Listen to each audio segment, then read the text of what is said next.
হিন্দু সম্প্রদায়ের ভাই বোনকে বলবো, আওয়ামী লীগ থেকে খুব সাবধান।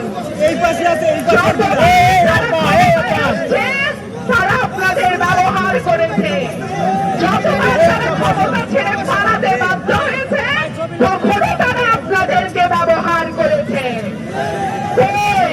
বিএনপি যখন ক্ষমতায় ছিল তখন তো এইরকম হয় নাই, যেটা আমরা নাসিরনগরে দেখেছি, রামুতে দেখেছি, যশোরে দেখেছি, অভয়নগরে দেখেছি, কুমিল্লাতে দেখেছি। পূজা আসলেই একটা আতঙ্ক, কি জানি কি হয়, কি জানি কি হয়। আমাদের সময় তো এরকম হয় নাই।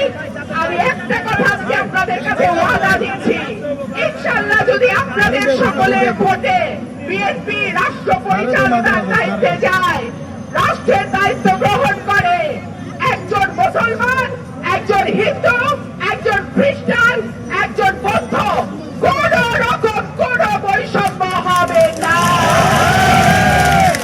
বাংলাদেশে আমার যতটুকু অধিকার, আমার বোন নিপুণের যতটুকু অধিকার, আমার দাদা জয়ন্তের যতটুকু অধিকার, আমার দিদি অপর্ণার যে অধিকার, সেই একই অধিকার বাংলাদেশের 17 কোটি মানুষ ভোগ করবে।